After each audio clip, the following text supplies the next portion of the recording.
Folks join before we get started.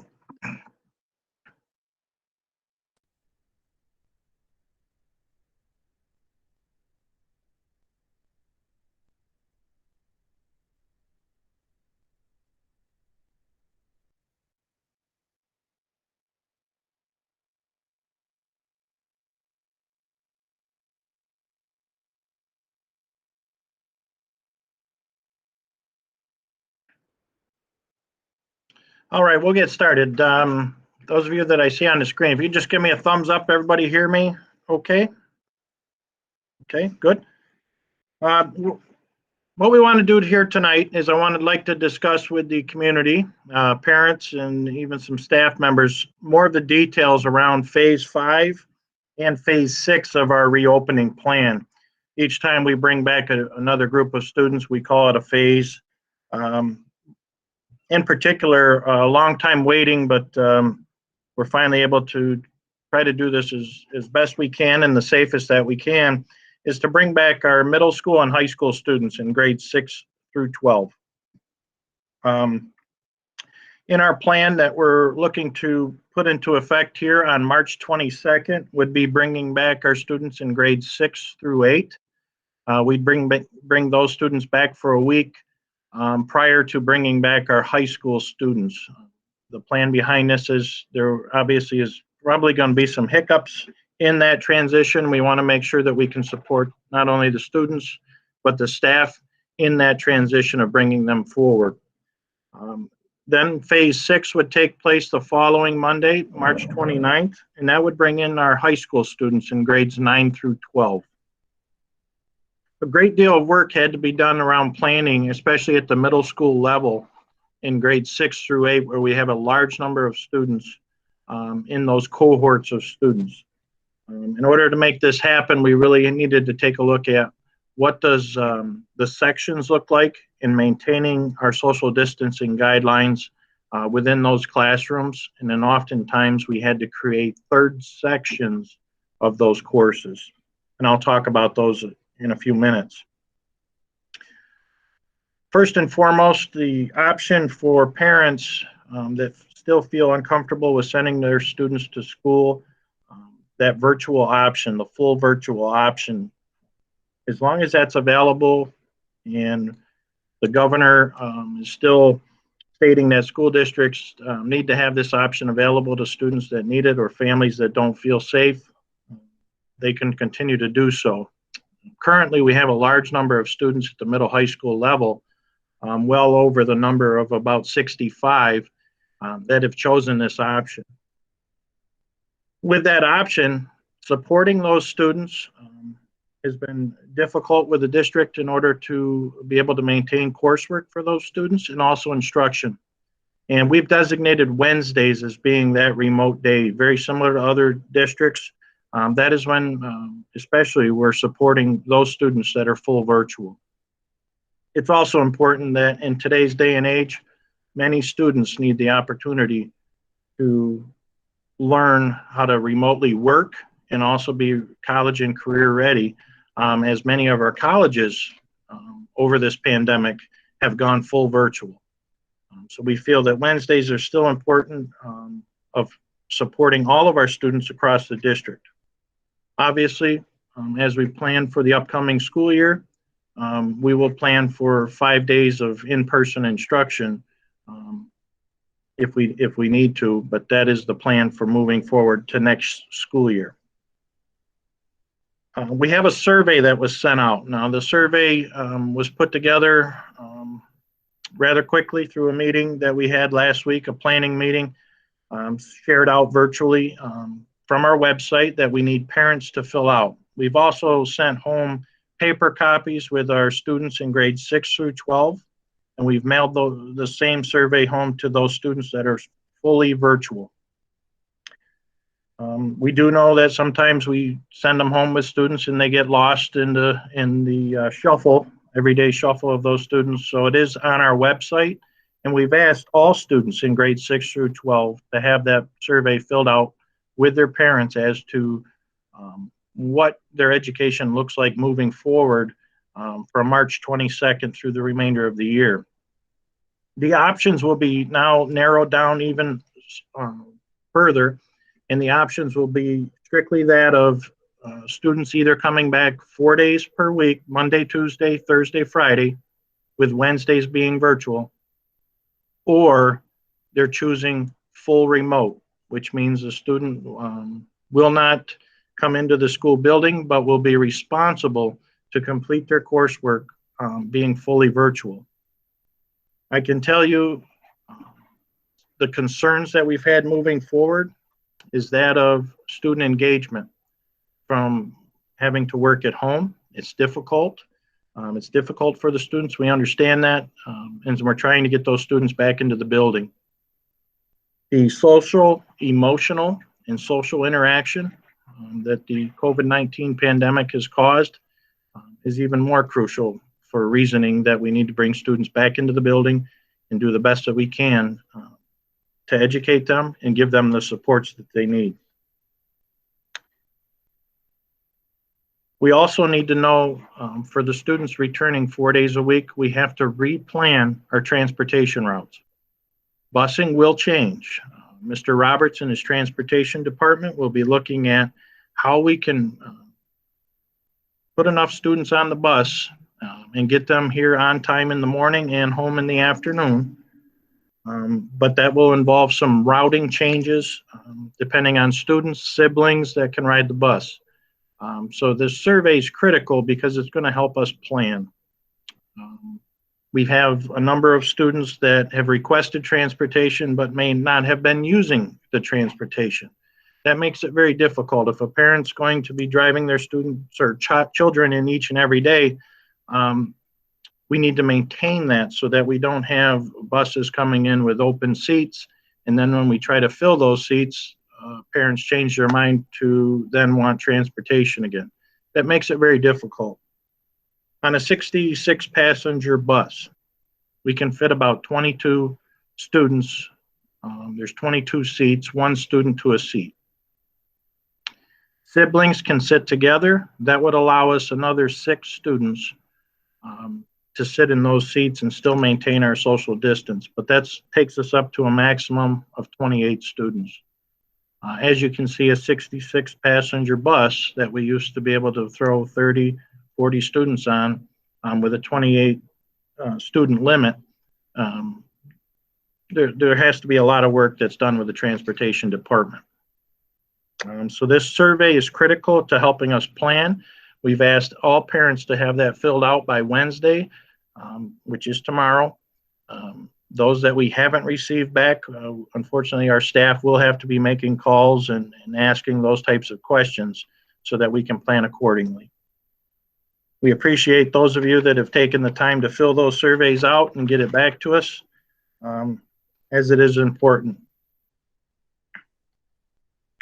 How can we accomplish this? Well, like every other phase of reopening, it takes good quality staff coming together, brainstorming as to how we can do it safely, and maximizing the talents of our staff, all staff, to help with coverage and maintaining the social distance and cleaning. The impact on students. Some students are going to have schedule changes. We'd like to say that their day is going to stay the same, but we've had to create a third section of many of the core courses in order to achieve our goal, and that is to bring all the students back. Most instances, the students will have the same teacher, it might just be a different period of the day. Some students may have a rotation where one day that they're going to go to an overflow room and watch the teacher on a live screen, but our goal is to have those students rotate through those overflow rooms so that it's not the same students having to go to those locations.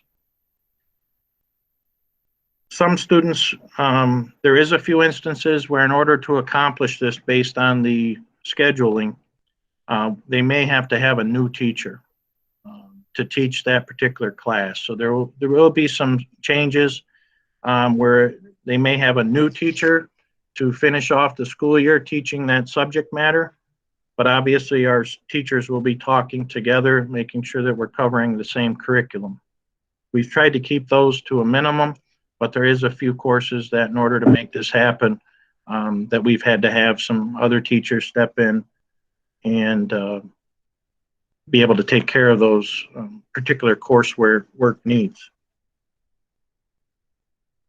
We will have adults in the monitor the rooms for the overflow rooms. There will be adults assigned to monitor those rooms and to assist students. We've had to move a few classrooms where we're switching teachers between two classrooms so that we can increase the capacity based on room size. Initially, we thought we'd have 4 room changes, but I think we're down to 2 because 2 of the teachers were able to work together and say, you know, I'll just come to your room for these particular classes and maintain my classroom for the other 4 periods of the day or 5 periods that they have. So we're working through those with the guidance department. Our guidance counselor, she's working diligently with these schedules. We've even brought in a retiree, Bob Wright, to assist us in the planning and helping us map out what these schedule changes would look like. So there's been a lot of people part of these discussions to make things happen. There is a lot of discussion, if you watch the news, across school districts across New York State and quite honestly nationwide, that discuss 6 feet versus 3 feet. Some schools eastward have actually started to try to implement 3 feet as opposed to 6 feet for social distance. A lot of guidance has come out with that, especially around the CDC and the Department of Health. Until they put those recommendations into writing that districts can follow, such as a law or an executive order, our insurance companies have highly encouraged that we continue to maintain the guidance that is currently out and in writing for school districts.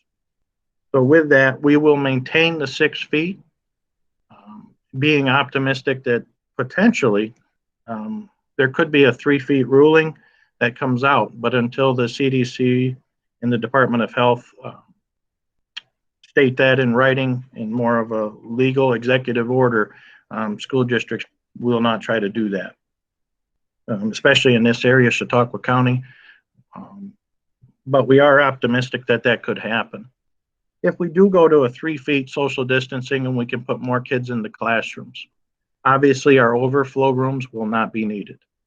We'll be moving those kids back to the classroom 3 feet, but that's if and when that in particular will happen. Right now, it's a 6 feet is what we're maintaining our guidelines on. With that being said, will we have some hiccups in our schedule? Yes, we're going to look to make sure that we have some extra substitutes on hand during these 2 weeks of transition. Why transition before spring break? Because it's needed. I think that we're going to have to sort through these hiccups prior to spring break so that when we do get back after the April break, any of those issues or concerns can and will have been resolved, and we can finish the year off as strong as we can. We need to close some achievement gaps for students. We need to support them and look forward to our planning for the future. It's been exciting to see our students with sports over the last few months, being able to play sports. We did have one hiccup where we had to quarantine our basketball team, but knock on wood, we've had a number of sporting events where there's social distance and spectators are able to come and watch their children play. So hopefully these restrictions will continue to lighten up, and COVID transmission will be on the decline, especially with all of the opportunities now for vaccinations, especially for our first responders, our educators, and we're starting to see some of our elderly populations be able to get those shots. So that's exciting. Some questions have popped up here. That pretty much covers what the rollout plan will look like. Before I answer questions, the other piece that I wanted to share with some community was concerned about the fitness center. How can we get that open? our goal is to start to really roll out how we can support our community programs, whether it be your midget league athletics, whether it be softball, baseball, your midget league football programs, such as that, to try to start to get the buildings so that we can be used, disinfected, and work with those community programs to discuss cleaning and disinfecting. So we're going to be working closely with them. I've been asked about the fitness center. Our goal is going to be May 1st to open that back up to the public. What we're waiting on right now, part of the Department of Health guidelines, is the filtration for the air supply system. We have purchased electric UV air cleansing unit. It's a portable unit as an extra precaution for the fitness center that's in there. It's got a HEPA filter in it. It's a filtration device with a UV light. But we are able to install MERV 13 filters. However, as you can imagine, they are on a large back order. We have them ordered, and our suppliers stating that in the month of April, we should be getting our supply for the MERV 13 filters, which is one of the requirements in order for the Department of Health to approve that for the community. So as soon as we have those, we're optimistic that May 1st we can have that community center or fitness center reopened to the public. So stay tuned to our website for more information on that. With that being said, there was some questions that had popped up in the chat. Melanie, are you able to read those to me, and hopefully we can answer those? Sure thing. The first question that came in is, will schedules be provided before parents decide if they are going to send their children back? No, just for the planning piece of it. We wouldn't be able to do that accurately. So right now what we're looking at is what teachers we have to cover those sections or support staff, and then once we get the surveys back, then we start taking a peek at what the student schedules would look like. So I wish we could, but there's so much work to put it into a schedule and make it roll out so that we can balance those classes. And a follow-up question, will there be a staggered bell schedule to try to maintain social distancing in the hallways? That's a great point, and that is my next goal over the next week, is to do that. We currently have a 5-minute in between bells for transition, and I think that we could have a staggered group of students being released during that period of time. So that's going to be next week's goal, is to utilize that 5 minutes, but possibly really make it 3 minutes for certain groups, to get to their next class. So we're going to look at a staggered type of bell schedule within that 5 minutes. And the last question that has come in is in regard to students who attend BOCES for a career and technical education program. Since the CTE programs are still on a hybrid schedule, will there be a second bus pickup in the afternoon while they are remote in the morning with BOCES? The concern is that they just don't want their child sitting in a study hall all morning trying to Zoom with their BOCES program or do the CTE work there. So the answer would be yes, but I would say that some parents prefer that they're sitting here Zooming in with their career and tech class, and then there's others that prefer they're sitting home. So that would be probably another survey that would just be a meeting with those career and tech kids and their parents, or discussing with them who would need transport home or in on those half-day schedules. So we will need to work with them as to what works best for those kids. And then another one did pop up. Will the school day be longer to accommodate I'm assuming the schedule or the need to have a staggered bell schedule. No, just for contractual purposes and any impact that I do with the particular 6 through 12 schedule for busing. If I extended the day, that would impact the departure time of my elementary students. So,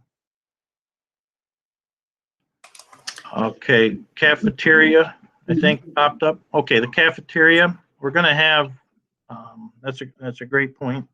I must have missed my one bullet on my front page, but it talks about cafeteria. We have a large number of students to feed, so we'll be utilizing, we are currently using a hallway, pool hallway, for a group of our students to have desks and sit and have lunch. We have our cafeteria, and then we're going to also be utilizing the high school gymnasium. So if students are able to eat from the gymnasium, from the bleachers without the table, probably the high school. So we'll be having students eat in about 3 different locations with a number of staff to support those individuals. Yeah, obviously there have to be more staffing to make sure that we're maintaining our 6 feet through the hallways and markings and what have you. Cafeteria is going to be our largest issue, and right now we're trying to balance the 3 lunch periods 5, 6, and 7, so that we have more even balance of the number of students needing to be fed at one time. And then another BOCES question. Will the BOCES students be grouped together during the study hall times based on what course they are taking? Most likely they will be, because they'll have a very similar schedule. So I would say they may be grouped accordingly based on where students are going. Being a small school, sometimes you have these little groupings so that we can maintain an accurate schedule for them. There are no other questions currently. All right. Obviously, there's some great questions that were brought up. The cafeteria, that's my biggest concern, and probably Miss Antolina's, is the staff coverage and the multiple locations, the cleanup between those. So we're going to have a lot of staff on hand to make sure that our students are getting the meals that they need and the coverage.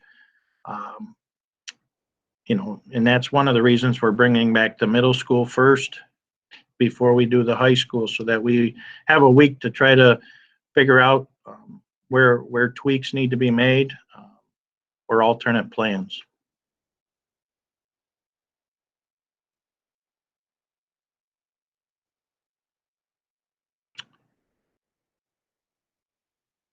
Yes. I see a hand was raised. Yeah, it's mine. Thanks. But the middle school will have their schedule before they return. I know that could be very anxiety inducing if they don't know who their new teacher is or where they're going. Yes, our goal is by I would say next Thursday, because we'll probably need Wednesday being the remote day to work with a counselor and give supports, so that Thursday we can roll out what that schedule might look like. Obviously sooner if we're able to accomplish it. Ideally by next Wednesday, we'd like to be really starting to focus on the high school schedule end of it. So Miss Butcher is working very diligently.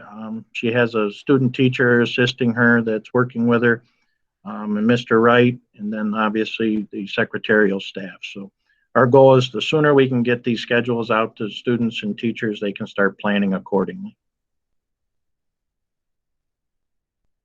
What I will say is, as far as Power School goes, we will probably need to shut down parent access to Power School temporarily for at least a week, and we'll let people know just that we need to transition. And if we keep it live just for parents to have access through the parent portal, it could be very confusing with the changing of the schedules. So we'll notify everyone just to say that we need to shut her down. That's just shut down for the part of a parent being able to see that information. We do know it's important that parent-teacher conferences are coming up next week. Our goal would be that the teachers would have printed copies to be able to, have those proper discussions. Obviously, we know going into next week's parent-teacher conferences what students and what the issues are in particular, or the accolades that those students have had, but we will need to shut that down just for the viewing aspect, because there will be a number of shifts that need to take place, and we don't want to receive a couple hundred calls because it looks different or we don't understand exactly what's going on. So we will have it temporarily shut down, and we will put out a broadcast pertaining to that to let them know that we do know the parent portal is shut down temporarily.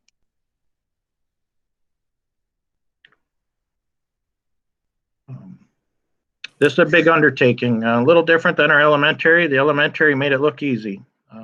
With the shifting of schedules between middle high school and students with different career paths for graduation paths, it's very difficult to do. The staff has come together, putting together a plan, but we are nervous about it. And what I will say is, we're going to have some hiccups, but we're going to work through it to get the kids back and do it as safely as we can, just like other schools are doing. I mean, couple other schools are making the shift within the next few weeks also. There was another question. Any other questions? Yes. Will there be any after-school programs that can assist students who are falling behind? Yeah, we'll be looking at, especially after school, we have the high school library has been available with our teaching assistants after school. The main issue with the after-school programming is transportation home, 3:30 run, and how we might be able to accomplish that with sending home our elementary students. Is there any capacity on the bus? So we might have to do like a sign up of parents requesting such so that we can plan accordingly. Can we be able to transport that student home at 3:30, or is the parent available to come pick the child up at 3:30 just so they have access to some after school programming? So it's really a transportation item that's holding us up with offering after school programming. And then there was a comment that says, hats off to all of the staff for adapting to a very difficult situation. Glad to see things progressing. So that was just a nice comment. Great. All right, as always, folks, what I can say is for parents, hats off to you for you being able to have done this. It's hard to believe we're pushing into almost April now, and the support from parents being able to work with their children from home has been truly appreciated, and we're looking forward to having these kids even more, especially 4 days a week. It's amazing how much they've grown. It's been a year now. It's been a year of this, and many of us are ready for, to move on from COVID. But we've learned a great deal over the year. We've also learned that it is possible to interact with kids outside of school, to teach them remotely if needed. Also that students can be engaged. We've had some students really excel with online learning, and I think that builds their confidence for college, moving forward, or even careers. Specifically around careers. Short story, my neighbor, she's not well, she's elderly.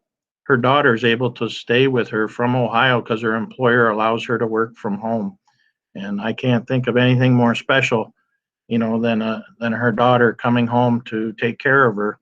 And that was due to a pandemic and an employer willing to do that. So I think that there's a lot that our kids can learn from this experience, and opportunities for different jobs that can be done from a remote location. So we'll learn from it. We'll encourage our students, and I look forward to having them back. If there's any questions, feel free to call the district office or my principal. We'll be certain to answer those questions to the best of our ability. Okay. Thanks, everybody.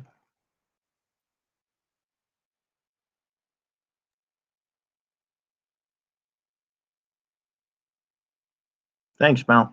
Appreciate it.